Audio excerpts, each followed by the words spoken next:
All right. Well, welcome everyone, and hello, and thank you for joining us for today's session, Bank Stabilization Techniques on Wild and Scenic Rivers Solved. My name is Angie Furman, and I am the River Training Center Coordinator for River Management Society, and I'm going to be helping moderate today's session. So you'll be hearing from me. I'll be helping monitor the chat and whatnot. I just wanted to share a few reminders today. This is being recorded and will be available afterwards on the RMS video channel, as well as we'll be emailing it out to everyone who registered. I also wanted to let everyone know that closed captioning is available. And if you do see it on and you're finding it distracting, there's a little button, the CC button, that you can click to turn it off or turn it on. Also, we want to hear from you today, so you can post your questions into the chat, and from there, we'll be taking some time to ask and answer those questions during today's webinar. So for those of you just joining us, again, welcome. We're excited to be here today. This webinar, I'm excited, will be instructed by Dr. John Field, who's an expert in fluvial geomorphology and is from the northeast of the US, but today is joining us from Bangladesh. And I've had the pleasure of working with Dr. Field on a few different opportunities, workshops and webinars, and I'm excited for his presentation today. But first, I'd like to introduce Jim McCartney from the National Park Service to say a few words. Thanks, Angie. Welcome, everyone. I think we've got an exciting webinar today, and it's my pleasure to host and sponsor this event. As Angie mentioned, I'm with the National Park Service. I'm a river manager with the Park Service's Wild and Scenic Rivers program in the Northeast. I'm based in Concord, New Hampshire. I'm also a member of the Interagency Wild and Scenic Rivers Coordinating Council.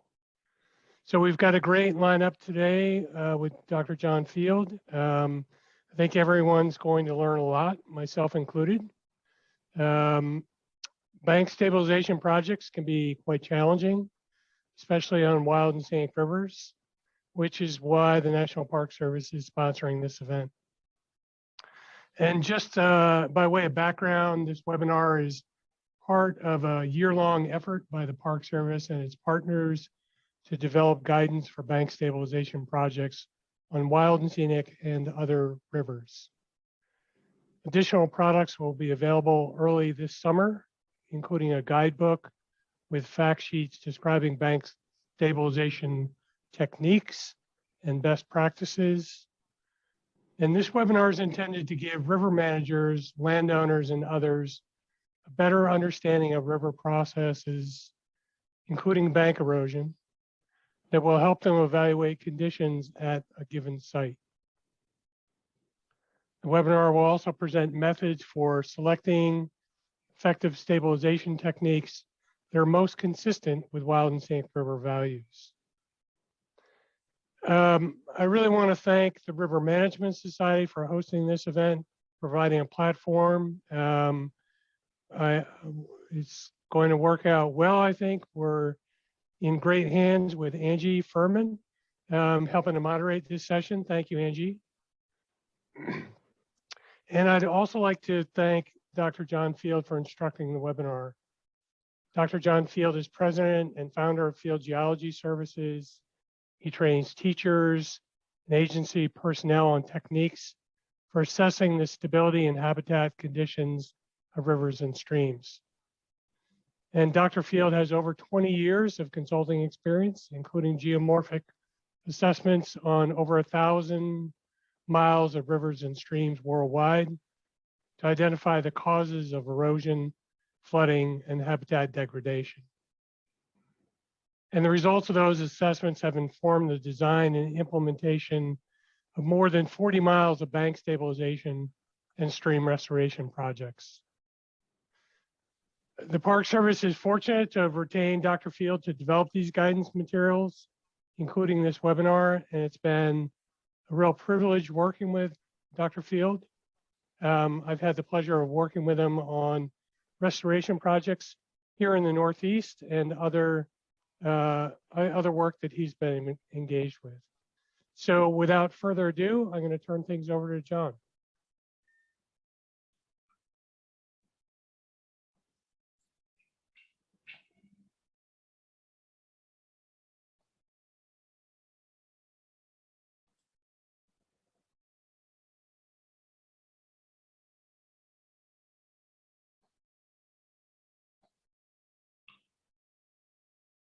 Great. Thank you, Jim. And good day, everyone. I know it's morning for some, afternoon for others, and for me, it's nighttime. As Angie said, I'm in the country of Bangladesh, where I'm working on a project trying to determine where and how to stabilize riverbanks near new railroad bridge crossings. But today our focus will be on bank stabilization in the United States, with a particular focus on wild and scenic rivers. But I think what we talk about today will largely be applicable on any river, anywhere, US or otherwise. But we will sort of focus a bit on the wild and scenic river angle. Bank erosion has the potential to do severe damage to homes, roads, and valuable resources, including this archaeological site eroding out of this riverbank in Pennsylvania. So it's understandable that when we see a problem like that, we ask ourselves, how are we going to fix this? But what I would like to stress is there's a whole host of other questions we need to address, answer, assess before we even get to the question of how we're going to fix this. What is the cause of the bank erosion? Are human activities responsible, or is it simply part of a natural process? Is bank stabilization even required? What infrastructure or resources are at risk? How fast is the erosion occurring? How close is the infrastructure to the bank? What's going to happen if we do nothing at all? And sort of flipping the script a little bit, what impacts will the stabilization have? Will the stabilization be consistent with wild and scenic river values? Will erosion and flooding problems be transferred elsewhere? And will geomorphic and ecological function be impacted? That's a lot of questions, but they're extremely important to answer.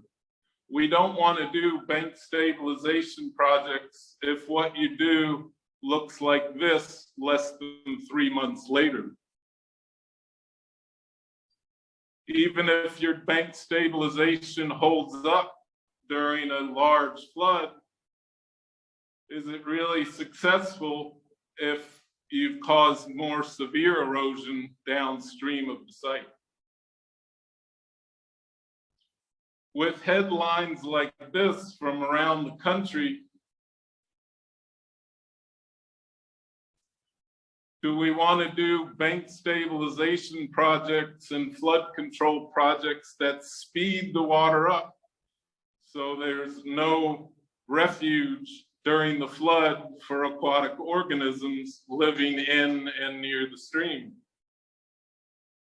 And if it just transfers all the water downstream to cause more severe flooding?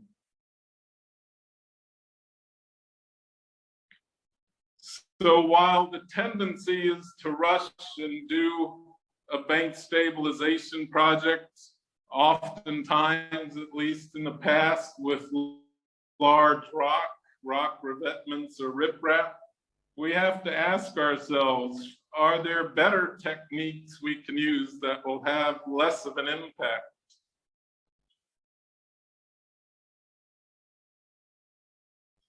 Do we really need to do bank stabilization at all if there's no infrastructure or valuable resource at risk?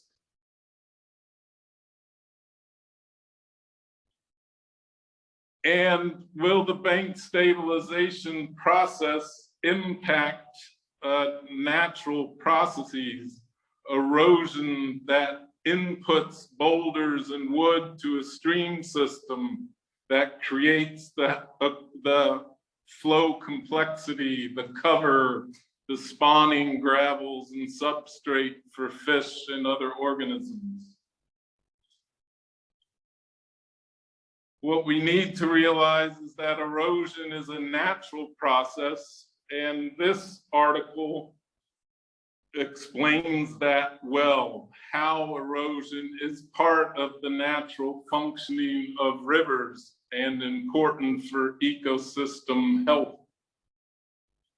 And if we realize that erosion is part of the natural process, we'll have an easier time answering these questions I showed earlier. So for today's presentation, I want to focus on three things. Focusing in on that role of erosion as a natural process, then turning our attention to deciding when bank stabilization is needed, if at all, and then finally selecting appropriate stabilization measures for the given setting and within this context, within a wild and scenic river setting as well. So to understand erosion as a natural process, we really need to focus on geomorphology, hydrology, and ecology. I'm a geomorphologist. I'm going to focus mostly on geomorphology. I don't mean to slight hydrology and ecology. If we had 2 hours, I'd give them fair due.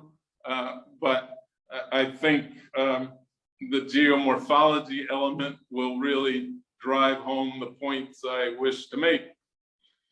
For those unfamiliar, geomorphology, more specific fluvial geomorphology, or simply river geology, is a study of how rivers respond to natural and human changes in the watershed, including the channel itself. And to be clear, that response is either erosion or deposition. There's really sort of two things that happen. So erosion is a critical part of the response. Why do rivers respond at all to changes in the watershed? Well, quite simply, flowing water carries sediment. Even a small trickle after a snow melt on a road, if you drop a little bit of sand on the road in that trickle of water, that sediment will begin to move. If you're on a river, a whole lot of sediment is going to move, especially during floods. So the more water, the faster it's going in general, the more sediment you're going to be able to carry. And when a big flood comes, that sediment comes from the bed and banks of the river. Even if there's a road on top of the bank, the river is going to seek that sediment. Rivers are voracious for sediment. They continue carrying more and more sediment until they reach their maximum sediment carrying capacity. Sometimes this is sort of presented as a balance. The river is in a delicate balance between the amount of sediment that can be carried and the actual amount of sediment being carried, or the sediment load. The river is constantly striving to carry its maximum amount. And it's a delicate balance in order to maintain that special condition where the river is carrying as much as it can carry. Just to underscore the difficulty rivers have in reaching that balance is understanding that there are a myriad of factors that are controlling channel behavior and channel morphology. There's a variety of natural conditions as well as human land uses and human activities, some in the watershed, some in the river channel, some occurring over thousands of years, some occurring in virtually minutes. So the river is responding to all of this at the same time. You can begin to understand the difficulties in achieving this balance between the capacity to move sediment and the actual amount of sediment being carried. When a river reaches that balance, the river is said to be in equilibrium. So when we talk about equilibrium, we're talking about achieving this balance between sediment transport capacity and sediment load. So let's look at how sort of channel morphology, the shape, the dimensions, the pattern, the profile of the river, how that varies over time to adjust to changes in the watershed. I could give you examples of how dimensions change, how patterns change, how profile changes. That'll take a little too much time, so I'm going to zero in on changes in river pattern as an example. And one adage I use to help people understand why rivers change is simply that rivers don't like fast changes. Rivers don't have sharp right angle, Rivers don't have sharp right angle bends where all the turning occurs at one spot. Rivers like to form smooth meanders where there's a little bit of turning everywhere and not a lot of turning in one place. Rivers don't like fast changes. That doesn't mean we don't see rivers with fast changes or sharp right angle bends, as on the Dog River through downtown Northfield, Vermont. But as in Northfield, as elsewhere, if you see those sharp right angle bends, it generally means the river is flowing through bedrock. The river wants to adjust to smooth meanders. It's just going to take thousands, if not millions of years to do so when it's flowing through bedrock. We also might see sharp bends along the river where we have basically created artificial bedrock. We've hardened the river with bank stabilization. We've created a sharp bend up against the concrete wall here. What this sharp bend is doing is creating excess energy loss, all the frothy water, whereas downstream the river is running fairly smooth once we get past the bend. Rivers don't like fast changes because they don't like expending energy unevenly. They want to expend a little bit of energy everywhere, not all at once at one place. So how does the river adjust? If we have a sharp bend, as we see here on the Bear River in Newry, Maine, right here, invariably what you see at these sharp bends, if it's not bedrock or armored, is we see bank erosion. The river is trying to adjust to turn that sharp bend into a smooth meander.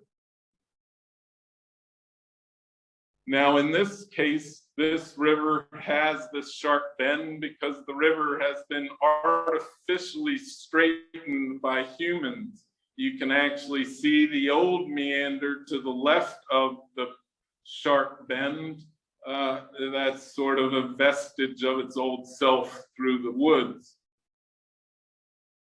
We don't see this only at this one spot. We see it all over New England, all over the country, and in fact, all over the world, where straightened rivers have created sharp bends. Here in northern New Hampshire, here's the trace of the old meander along the Connecticut River. Actually, that trace is in Vermont, but the sharp bend that has created has resulted in bank erosion. No surprise. Sharp bend, erosive material. We should expect erosion until that erosion smooths out the bend, so there's a little bit of turning everywhere rather than all of the turning at one spot. Now, these two examples I've given to you from New England, the straightening is most likely due to log drives. It's easier to move logs down a straight channel than a channel with lots of bends in it. But I cannot overstate how much straightening of river channels has occurred throughout the United States and throughout the world. Perhaps the most dramatic example in the United States is the Kissimmee River in Florida. I can also not overstate how many erosion problems and flooding problems have resulted from this channel straightening, even though a lot of the straightening was done in the name of stopping erosion and flooding. In fact, on the Kissimmee River, the problems have been so severe that there's now an effort, I believe it's the US Army Corps heading it up, to basically re-meander the Kissimmee River, basically put it back the way it was.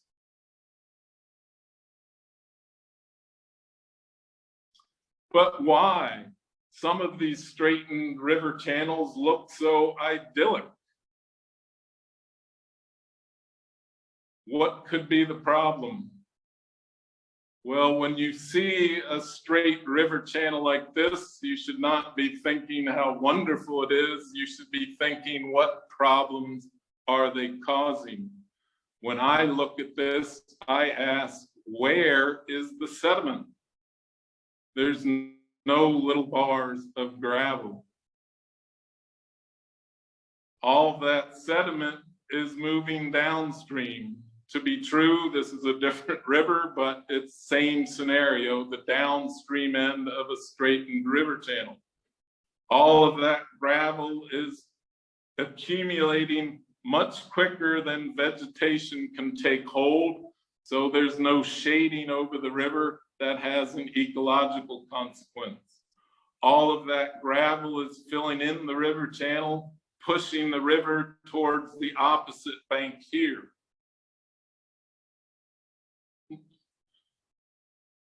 Guess where this project was done? Here's the end of that gravel bar. No wonder it fell apart in less than 3 months. Downstream of a straightened reach, there's extreme amount of deposition and pressures on the bank.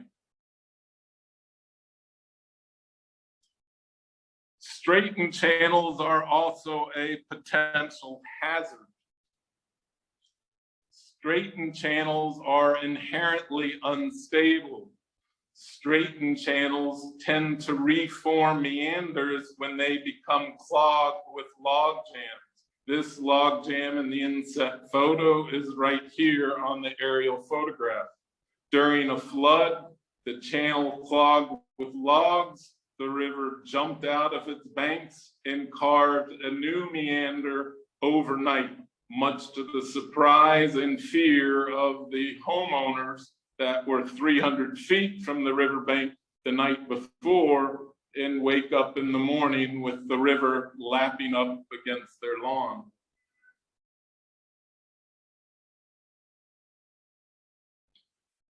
Give it 100 years, rivers can completely reform their meanders after they were straightened, as occurred here on the Housatonic River in Massachusetts. 100 years later, you'd hard to believe it was even straightened at one point, but the topo maps demonstrate differently. The point of this is straightened rivers are not stable. All of the erosion that occurred to reform these meanders was part of the natural self-stabilization process. Think of erosion where you see it as actually helping, not hurting, the river reach stability. Once the river is stable, once the river is in equilibrium, erosion is key to maintaining that stability or that equilibrium. On a river that's meandering, you'll have a little bit of deposition on the inside of the bend, and you'll have an equal amount of erosion on the outside of the bend. The river is migrating, but as long as the deposition and erosion cancel each other out or are equal, the dimensions of the channel remain the same. In this case, you can see that the width of the channel is unchanging, even though the channel is migrating. In fact, if we decide to do a bank stabilization project along one of these eroding bends, we can actually knock the system out of equilibrium. This equal amount, this little bit of deposition on the inside bend is no longer being matched by an equal amount of erosion on the outside bend. We now have a sediment deficit moving downstream that the river sort of makes up for by excessive erosion downstream. You can see here that the width of the channel has now been changed because the amount of erosion exceeds the amount of deposition. So the river system is no longer stable, even though we've done what we call a bank stabilization process.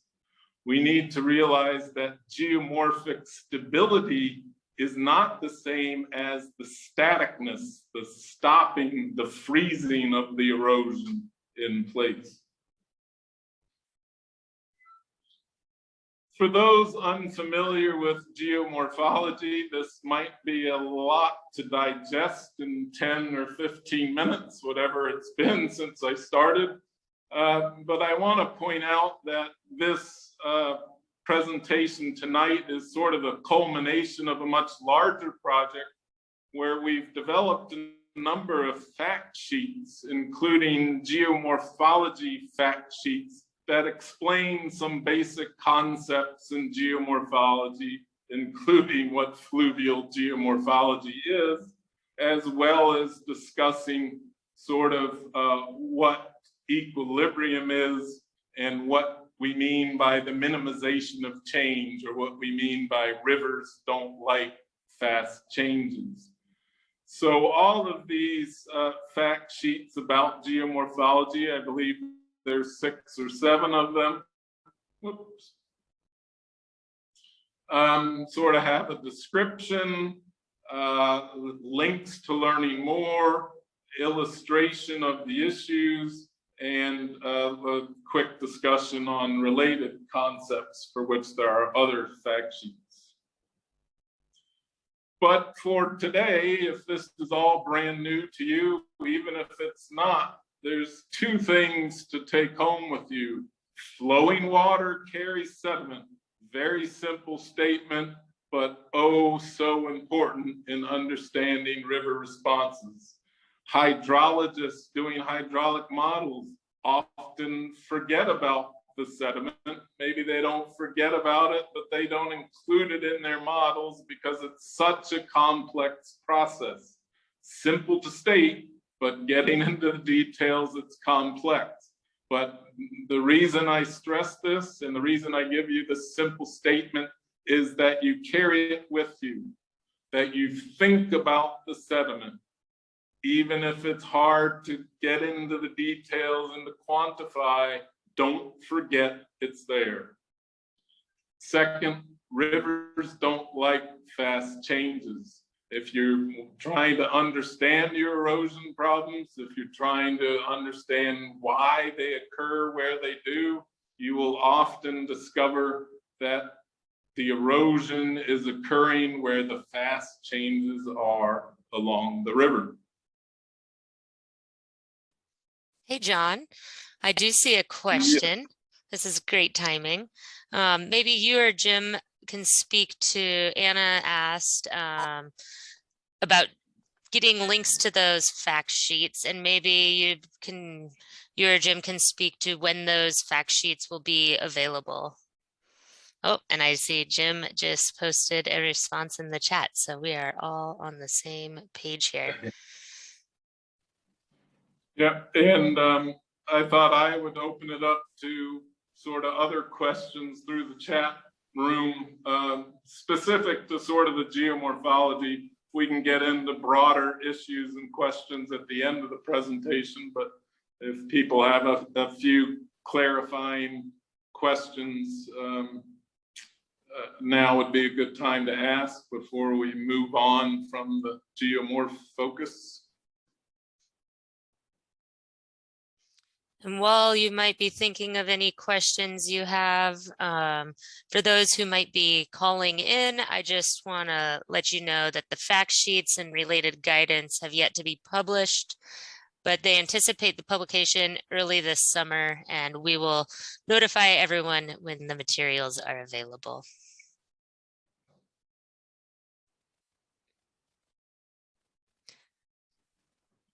At this time, John, I don't see any other questions right now in the chat.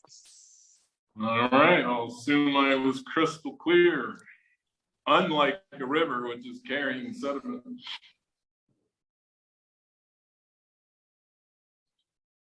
So we'll sort of switch to the second part of the focus today, which is deciding when bank stabilization is needed. As part of this larger project, we've also developed a decision matrix, which sort of helps you decide when bank stabilization is needed and what type of bank stabilization might be most appropriate. But let's focus in on the top part of this decision matrix, which with the first question asking, our infrastructure or valuable resources, outstanding resource values is the terminology on Wild and Scenic Rivers. Are these at risk? How do you establish this risk? First of all, risk is somewhat an arbitrary concept. The risk tolerance of different people varies. What one person thinks is a risk might not be what another person thinks. But there are some general questions we can ask. You know, how close is the infrastructure to the bank? What is the rate of erosion? Is the erosion trending towards the infrastructure? And also an important question, how big of a flood do we need to initiate erosion? How much force do you need to transport the sediment, which varies on the size of the sediment? It takes more force to move a boulder than it does a grain of sand. This is where hydrology becomes extremely important in trying to quantify these things. If we I'd also like to point out that amongst the materials we've created as part of this project, we've also created some resource fact sheets that can help you in answering this and other questions. But what is the risk? How fast is the erosion occurring? Well, aerial photographs can be extremely valuable in sort of establishing long-term rates of erosion. And so this fact sheet would be, if you're unfamiliar with aerial photographs, this fact sheet is intended to explain to you the importance of them, where you can acquire aerial photographs, links to more information on aerial photographs, an illustration of how historical aerial photographs can be useful, and finally a sort of a checklist to help you get involved in your watershed, things to look for on aerial photographs along a river of interest. So aerial photographs is particularly useful for sort of getting at the rates of erosion, but there are other resources or other resource fact sheets that we put together. I think there's about 5 as of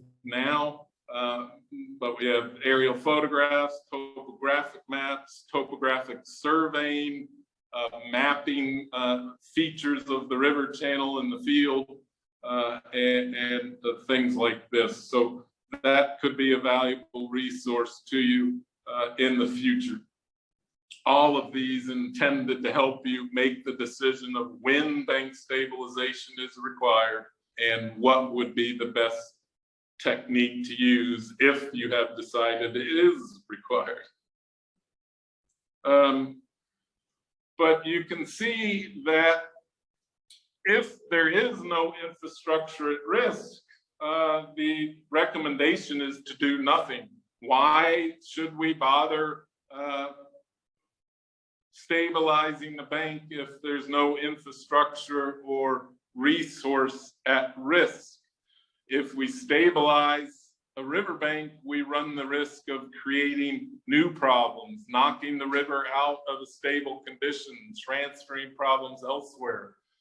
So this sketch sort of tries to illustrate where bank stabilization is needed and not needed. Sort of this riverbank here, I'm hoping everybody can see my cursor. There's no infrastructure nearby, and so there's really no reason to stabilize. Whereas at this location, we're eroding right up against the road. Maybe we could relocate the road without doing anything on the riverbank. This riverbank here at the end, there's some homes nearby. This might be a spot where we need to consider bank stabilization. This site is still quite far from the road, so we might want to monitor the situation, but probably doing nothing is your option, at least in the near term.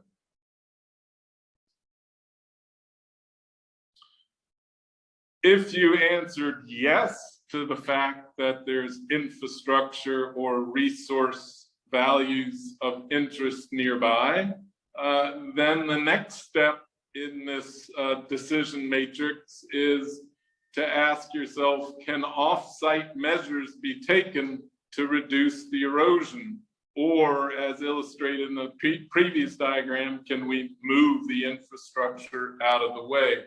Basically, the ethos here is to avoid bank stabilization if at all possible, because we don't want to upset natural processes. I haven't focused on ecology too much, but that natural process of erosion is critical for ecosystem health. And so we don't want to sort of harm habitat as a result of bank stabilization.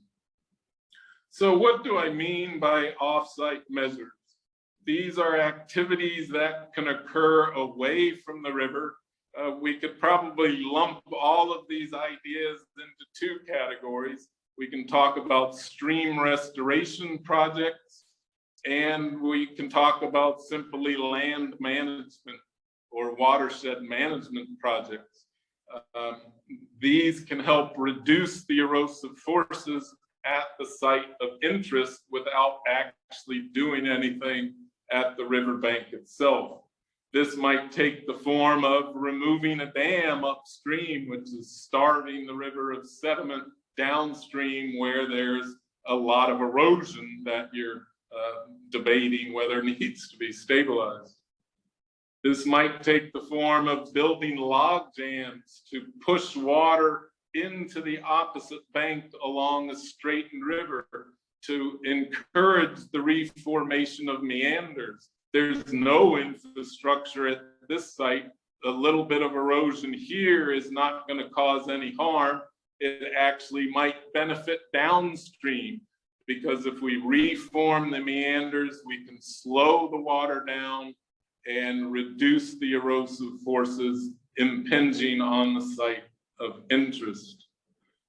These off-site measures might take the form of adding wood to the river channel to create roughness, adding boulders also appropriate where we have a bouldery stream.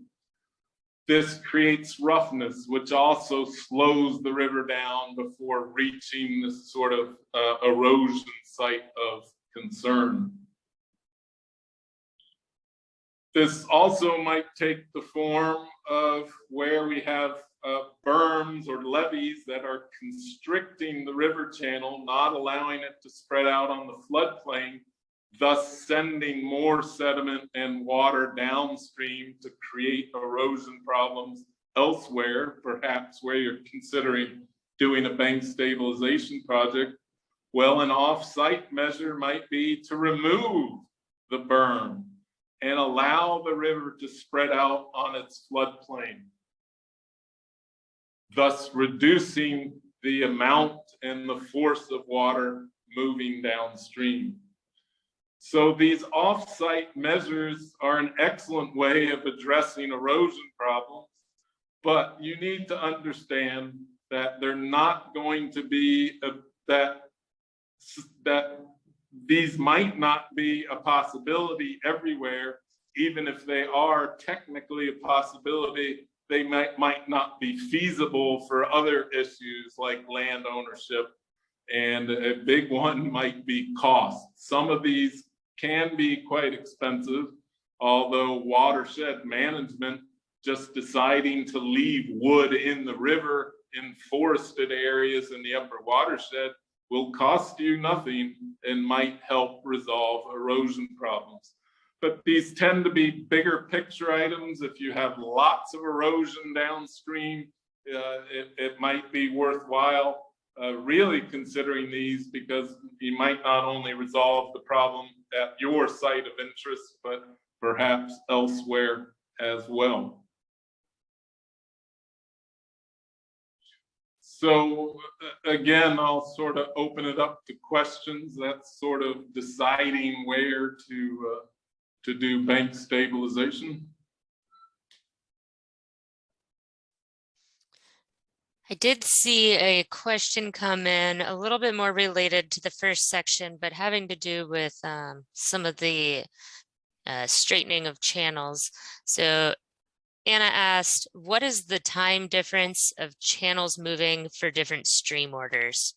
For example, it takes a first order stream a year to meander post straightening and a fifth order stream 100+ years. Is there a time frame or a time difference of channels moving?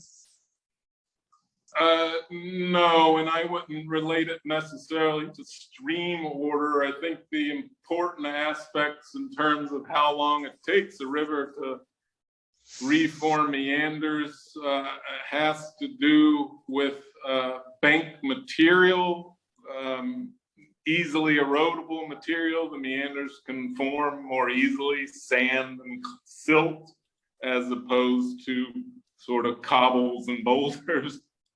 And another important aspect is the gradient of the river. In fact, low gradient rivers tend to reform meanders more quickly, at least in my experience in New England, because to reform the meander, in the example I gave, you need the water to jump out of the river channel and out onto the floodplain. So where it's easy for the river to back up and rise above and onto the floodplain, which is more typical of low gradient rivers. So it's less a question of stream order than it is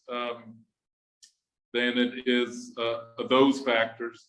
And also is the timing of floods. These are large floods you need that are moving a lot of trees, creating log jams or sediment jams.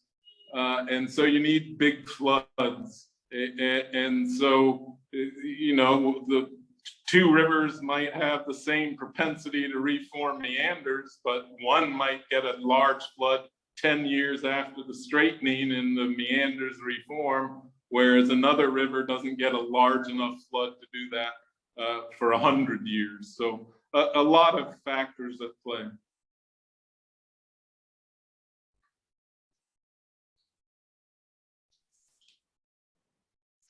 As a reminder, if you have any questions for Dr. Field, you can type them into the chat box.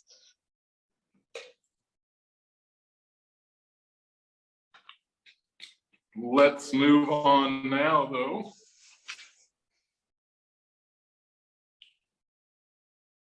Okay, well, 2/3 of the way through a presentation about bank stabilization, and we haven't even gotten to bank stabilization. What gives? Well, actually, I think that's exactly the way we want it. We want you to focus on other things first before you immediately go to bank stabilization. Understand the erosion, understand how you might impact the river system if you do a stabilization project. But now that we've sort of covered those preambles, let's talk about how we go about stabilizing riverbanks, where they need to be stabilized. Situations like this, where the road is threatened or washed away, we need to rebuild it. We need to stabilize the river channel. Do we need to rebuild the road? Might be a question you first want to answer. This is a major thoroughfare through Vermont near the ski area of Killington. The economic significance of this highway is quite important for the state of Vermont, at least. And so, yes, something needs to be done. I think most of us can agree. But what is it we do? Well, there's a number of different stabilization measures available. I sort of break it into two categories initially here, what I would call surface treatments or bank stabilization measures that are sort of covering the bank with materials that will resist the forces of erosion. This might be vegetation, plantings, or wood, or deformable treatments that act like something like a big rock, but fall apart over time as the vegetation takes hold and can stabilize into the future.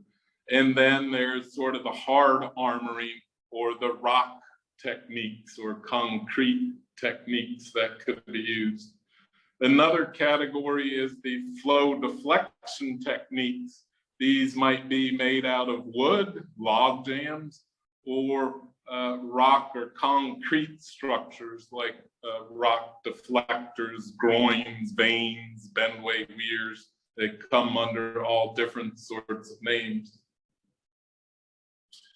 Also, from the Wild and Scenic River perspective, I just wanted to talk about, I've sort of colored in green those treatments which might sort of be consistent with wild and scenic river values, whereas in general, the red color here would be pointing to techniques that typically would not be consistent with wild and scenic river values. We can also subdivide these treatments again into sort of those that are sort of green bioengineering, sometimes referred to as soft bioengineering, using natural materials, be it wood or vegetation or biodegradable materials, as here with soil lifts and erosion control fabrics. And we can talk about sort of more traditional, from decades past, sort of hard engineering techniques, rock revetments or riprap, gabion baskets, walls built from concrete or rock, or deflectors built out of concrete or rock. I bristle a little bit at the term soft bioengineering, because that gives the sense that maybe these treatments are not as robust and capable of stopping erosion like the hard armoring techniques. Let me dispel that myth with this one slide, actually from a coastal setting in Portland, Maine. But here was sort of vertical wood post used to sort of lock in rock. And you can see in one section, the rock is gone, but the wood is still there.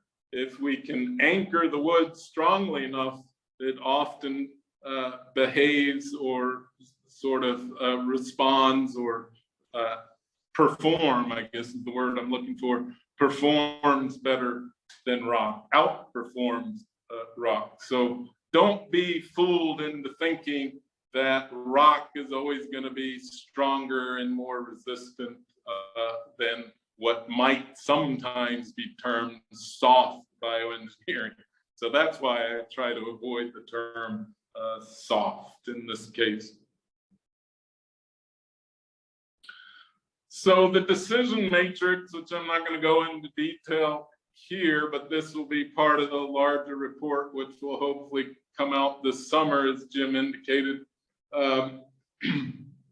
But this walks you through sort of identifying the most appropriate of these general categories I outlined earlier. The color coding remains the same here, green generally being ones or treatment techniques that will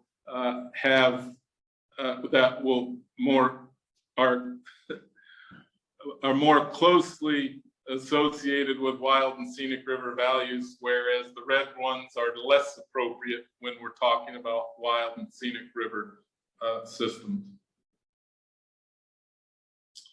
Also, as part of this larger package coming out this summer, we've put together this sort of techniques decision table to help you decide which techniques to use. Now, we've talked about the larger surface treatment, vegetative treatments, wood treatments, deformable treatments, but under each of these can be several different sort of individual techniques. And so each of these are sort of rated in terms of how well they deal with different conditions or characteristics of the riverbank. Sort of how steep is the riverbank? Are we dealing with a gentle bank or a steep bank? What is the flow energy against the bank?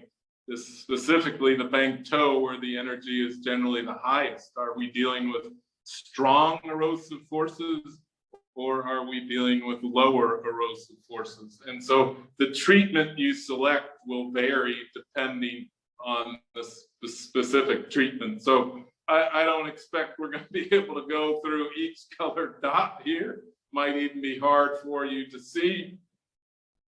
But the green colors are sort of overwhelming, taking over the do nothing possibility and the off-site measures. We really want to encourage people to be thinking about not doing bank stabilization at all, and trying to find other ways to address the problem.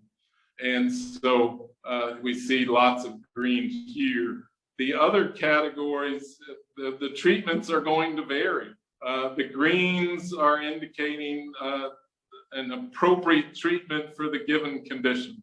Yellow is indicating it will probably work, but it's probably not the most appropriate technique you could use.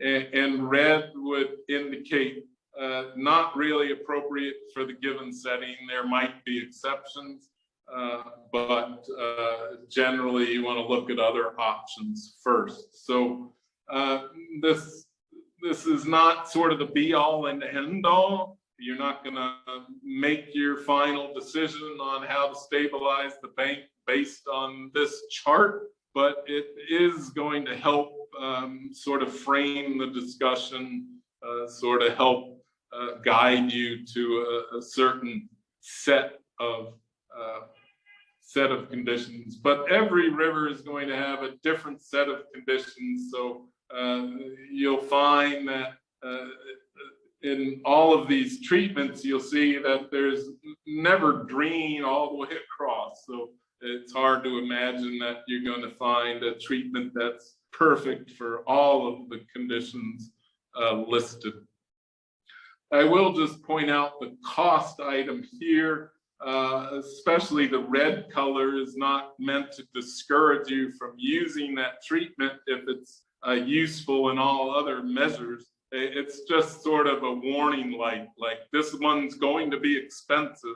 So even if it's the right technique to use, just be aware that you might have some fundraising issues or something like this. But it's not, so the red color there really is not meant to discourage the treatment's use. It's just more of a warning.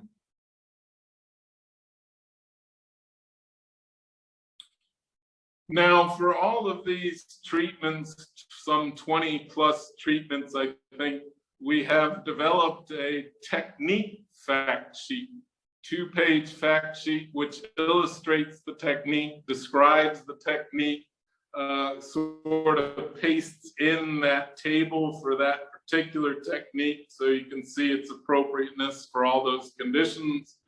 And it also talks about sort of general construction tips, things like this, information on where to find more, find more information about this treatment. That's what I'm trying to say. And then for those reviewing the plans, for those of you that are Wild and Scenic River managers, this will sort of be your involvement with bank stabilization, is reviewing plans for a Section 7 determination it's referred to. This is a little checklist of things you might want to look for in the plans to make sure that this technique is being used in the right place, number one, but also the way that they've designed it is appropriate, the appropriate spacing of live stakes on a riverbank, for example, or for this one, the spacing of the plants you're planting. But we have these technique fact sheets for all of the treatments that are listed on the table. And they're all laid out very similarly. So at least the formatting's the same, even if the content is different, but they should be easy to use. It's also intended for Wild and Scenic River managers to sort of pass out a front and back 1-page sheet to engineers or funders of a project to help them understand what you're suggesting might be done, or begin a dialogue on why aren't you doing this technique. So not only useful for the river manager directly in their own work, but might be useful in engaging others that they are working with.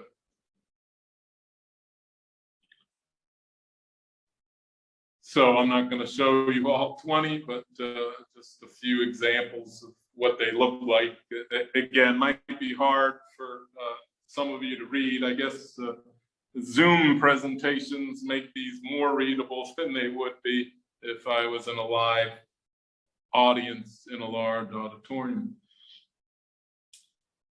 Now, of those on this,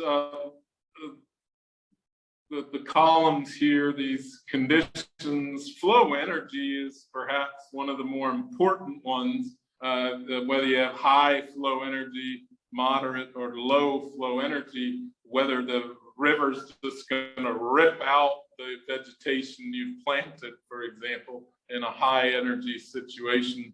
So let me sort of walk through some of these treatments with a focus on the flow energy angle here. And where you're in a low energy setting, just simply planting vegetation might be enough. With that vegetation coming out in a year, as in this photo, that might be sufficient to stabilize a riverbank in a low energy setting. Where the bank might be too steep to plant vegetation, we can also engage in bank reshaping to sort of reduce the angle of the bank. Ultimately, once the erosion has stopped, a riverbank will slowly lay itself back as the upper bank continues to slip material down and accumulates at the base. So this bank reshaping is intended to mimic the sort of natural process that occurs over time.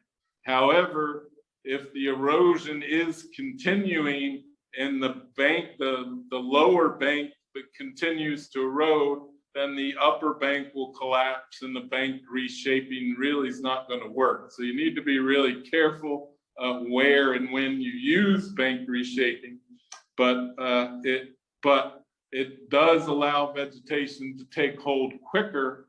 And so where we're trying to restore or create the sort of riparian zone and riparian ecosystem, as well as shading the stream and improving aquatic habitat, the bank reshaping can sort of accelerate that process. Where the flow energy is a little higher, where vegetation alone might not be, or plantings alone might not be enough to withstand the erosive forces, at least initially, while the plants are still young, we can move to other vegetative techniques.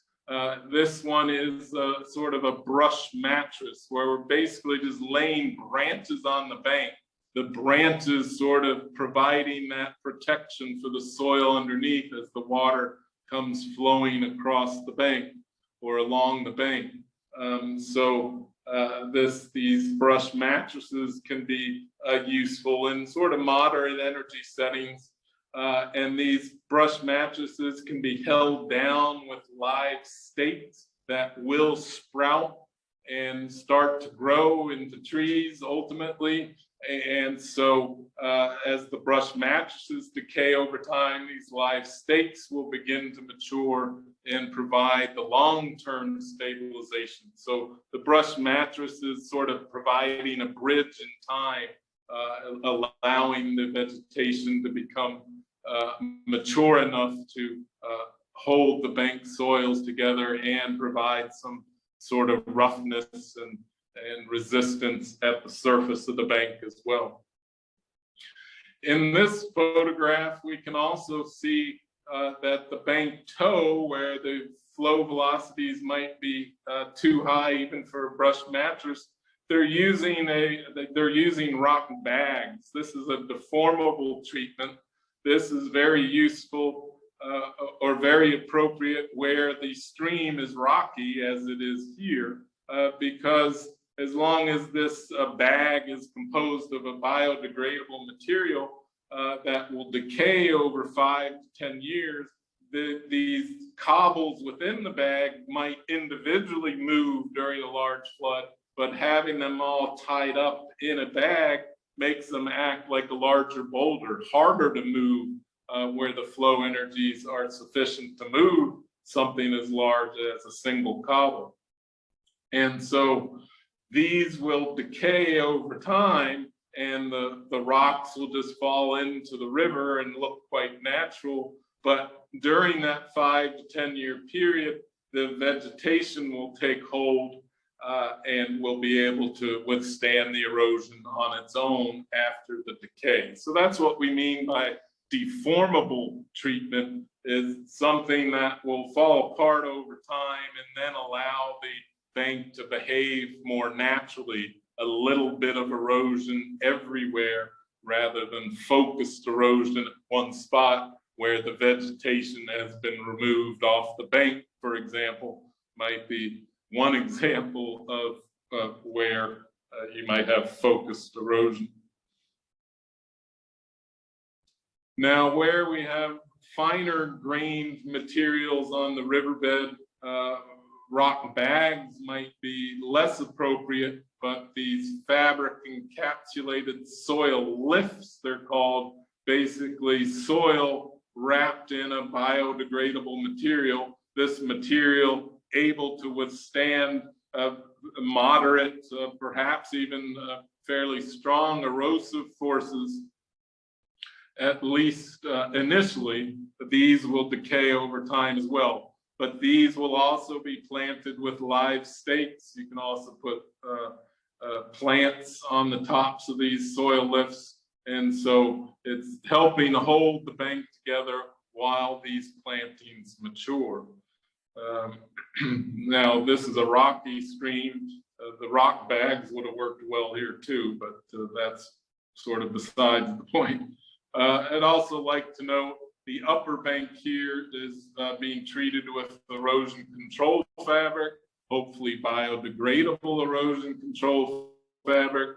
The upper bank's not going to sort of experience extreme flow velocities, if any flow velocity at all. The opposite bank, it appears we have a floodplain, so the water is going to spill over the floodplain and maybe never reach the upper bank. But this will help sort of vegetation hold.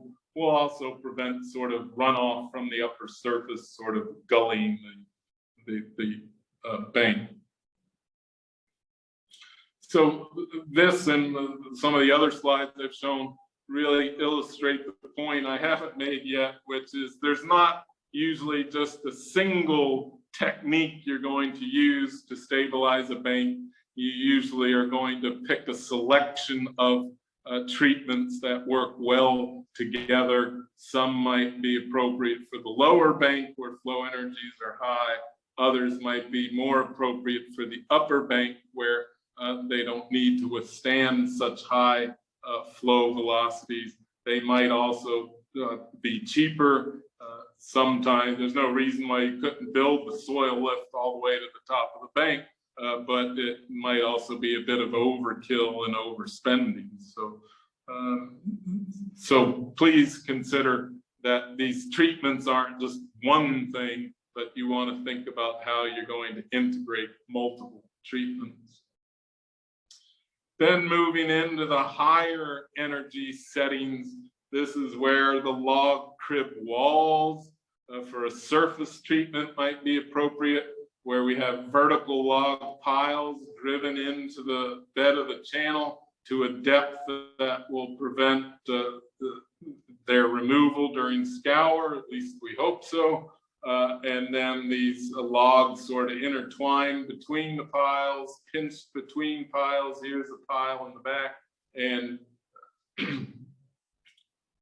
And so all of these logs sort of act as a single unit.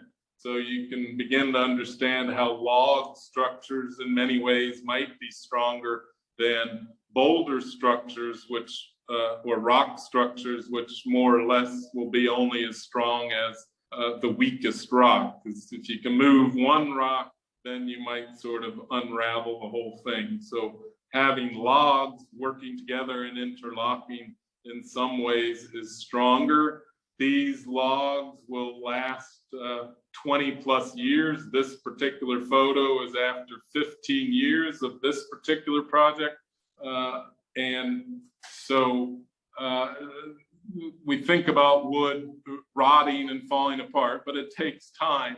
And in that time, there's enough time for vegetation planted behind it to mature and grow and stabilize the bank on its own.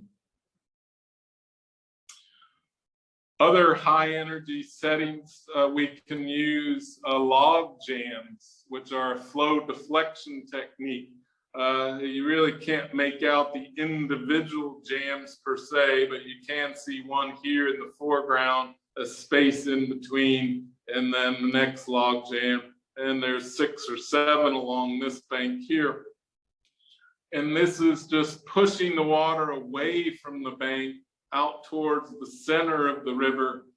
These mimic sort of natural log accumulations.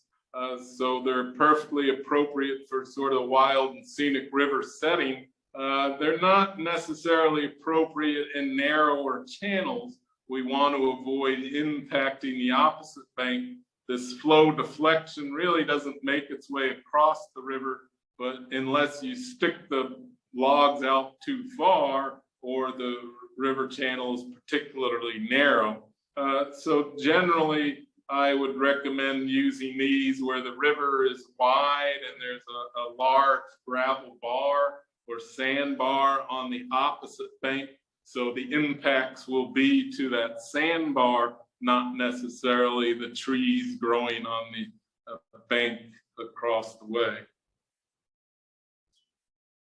Then we can move to sort of the hard armoring techniques. These are the ones, at least from the Wild and Scenic River point of view, we generally want to avoid.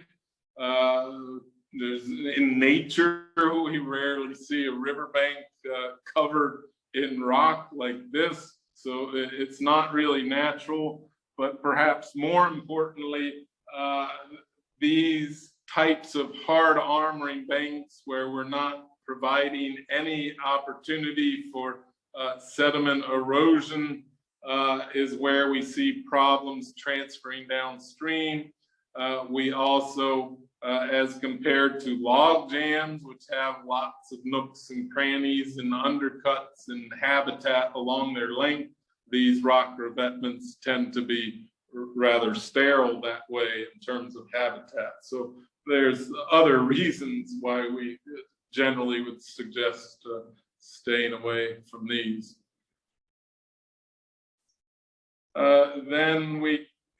However, sometimes the riprap or rock revetments might be appropriate if we're using natural local stone and rounded rock, as is the case here in Zion National Park that I recently visited. So I'm typically not promoting riprap. I'm not saying there wasn't other options here, but this is not as egregious as perhaps the previous slide.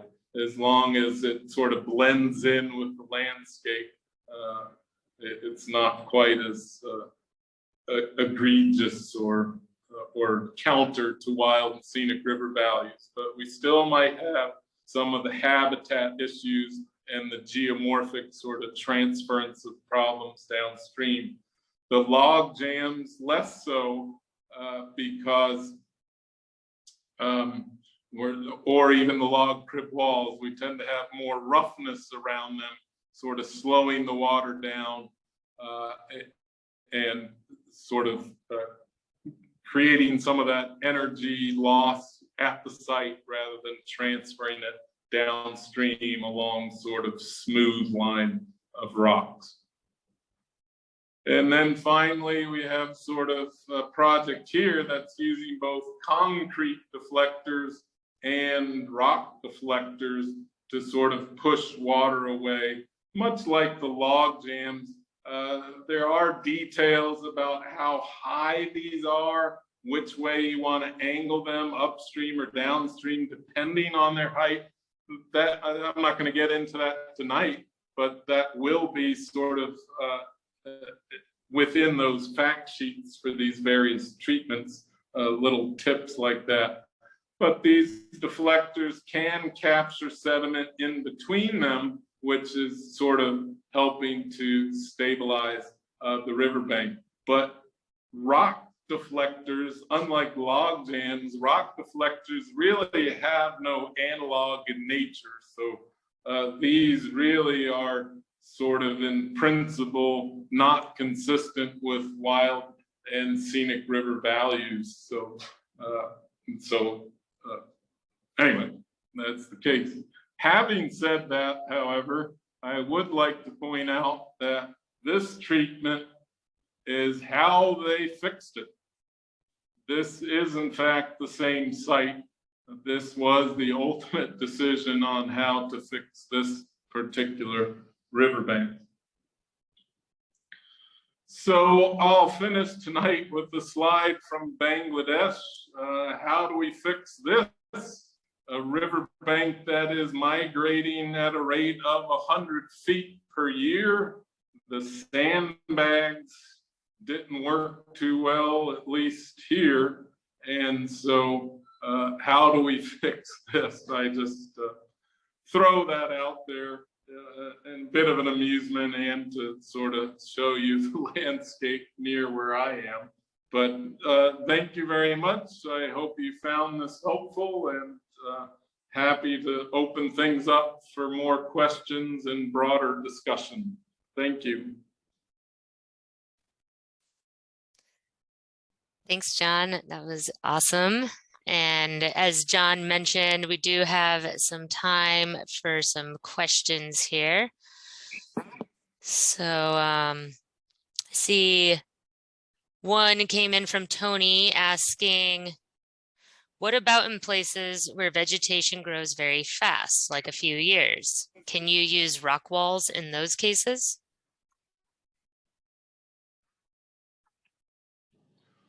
Where vegetation is growing fast, or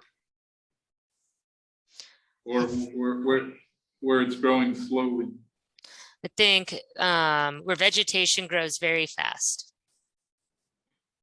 Well, I would think where vegetation is growing very fast, there might be less need for a rock wall. It doesn't mean you can't build a rock wall there, but there's less need, and the vegetation is more consistent with wild and scenic river values. So on the wild and scenic river system, we would tend to want to encourage more the vegetative treatments, especially if that vegetation is growing quickly and maturing.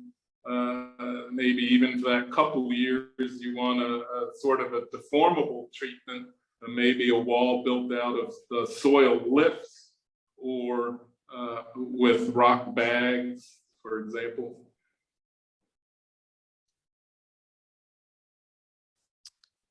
I also saw a question come in from Jennifer, and Jim answered it, but maybe you can provide your perspective, John.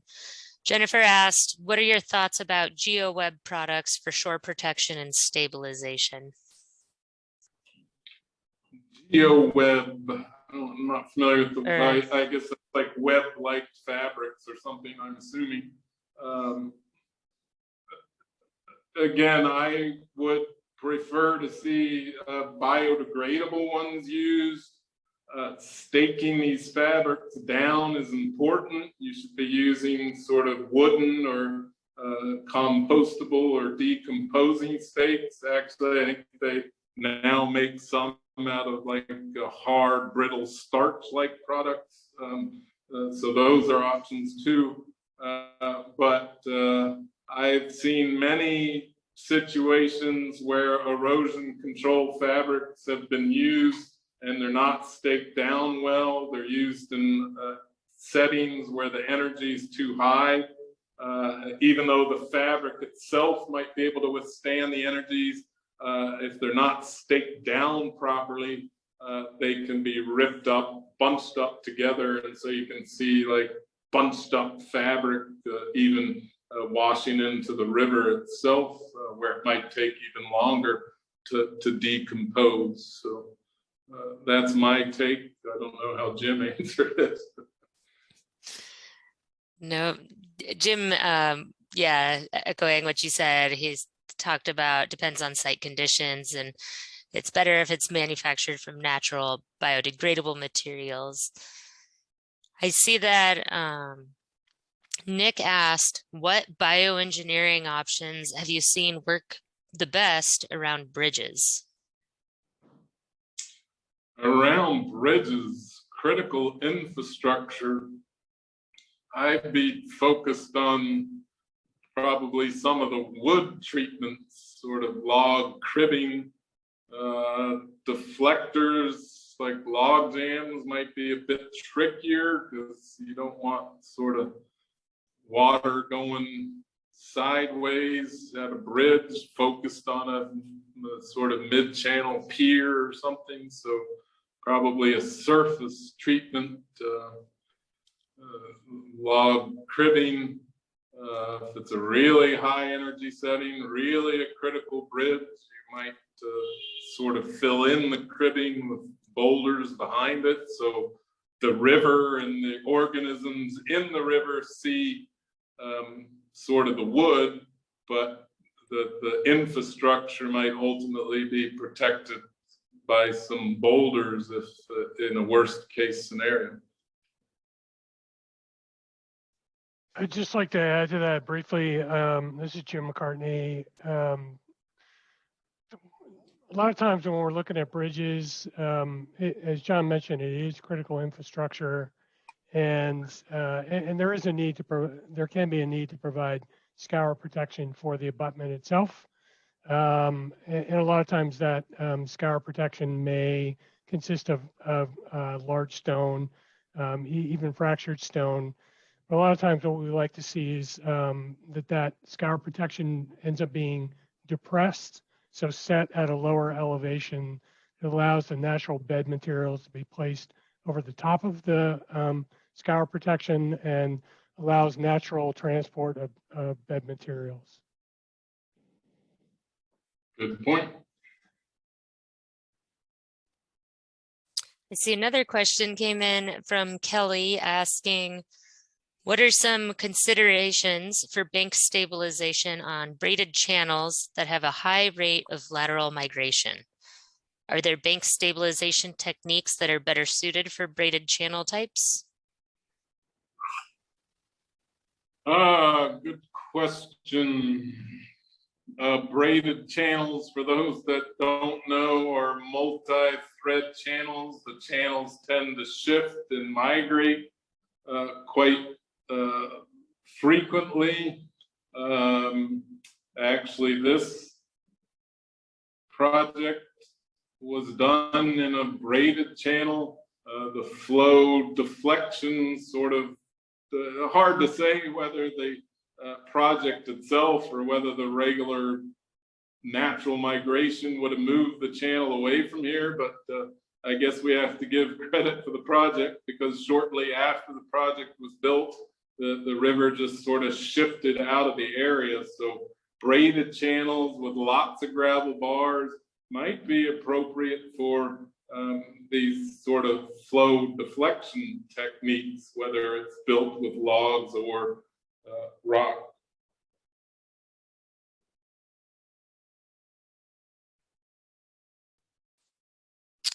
And I see another question from Sarah asking, what advice do you have for considering the cumulative effects of multiple bank treatments along a wild and scenic river, where an individual project may not have adverse effects to river values, but over time, as the additional bank is armored, we need to think about each new project a little differently.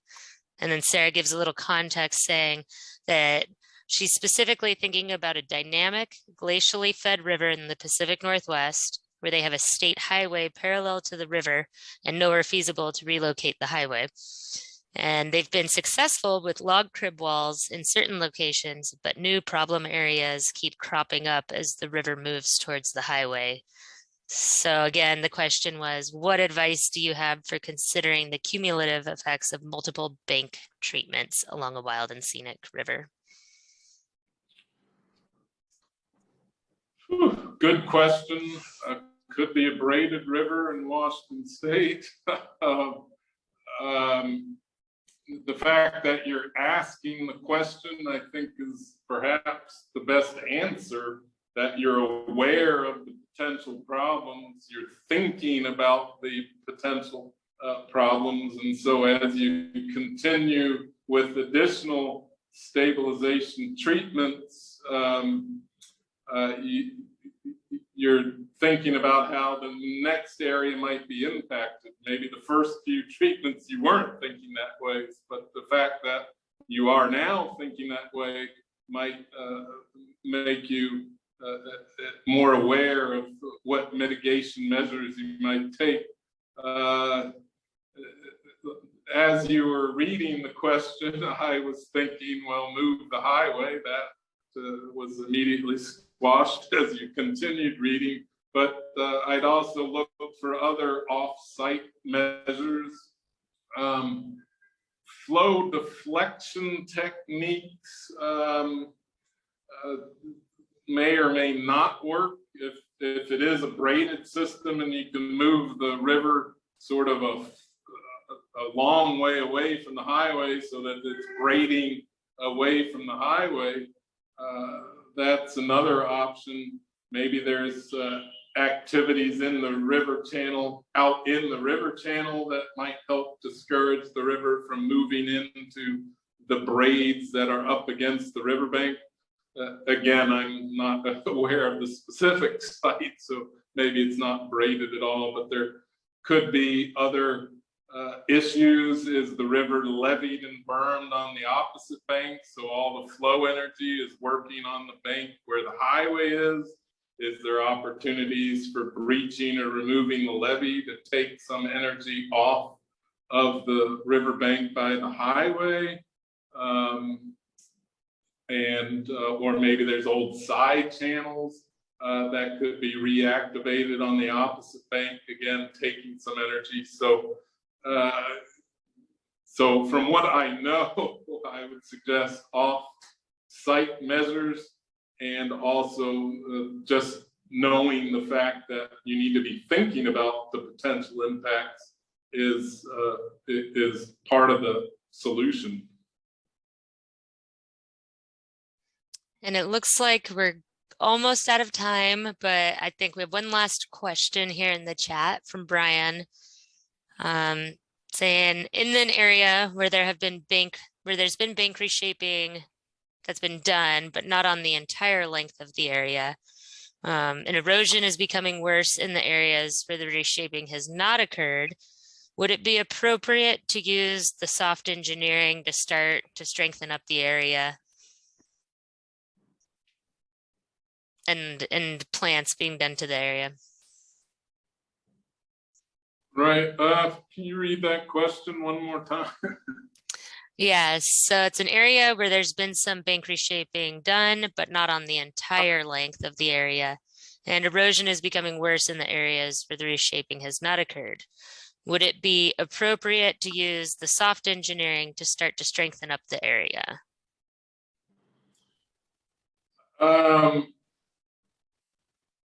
Well, a lot of questions I have. Is this one single continuous eroding bank? And so if it's eroding where the bank reshaping hasn't been done, I'd be concerned that the erosion might continue where the bank reshaping has occurred.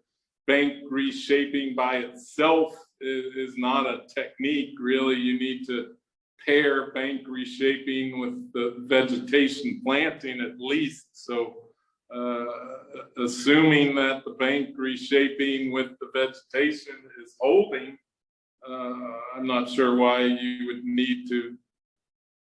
couldn't go ahead and do the bank reshaping and the planting that appears to have worked elsewhere. No need for an interim step, I guess, but bank reshaping, you really need to be careful using that where there's active erosion at the bank toe and you have not sort of treated the bank toe sort of separately or something else. So in that respect, in answering the question, yes, perhaps some soft engineering technique like coir logs, if it's a low flow energy, or a tree revetment, something like this could work well at the bank toe to stabilize the toe before sort of shaping the bank and planting above it, or without the reshaping at all. Again, without knowing the specifics, that's the answer I have for you.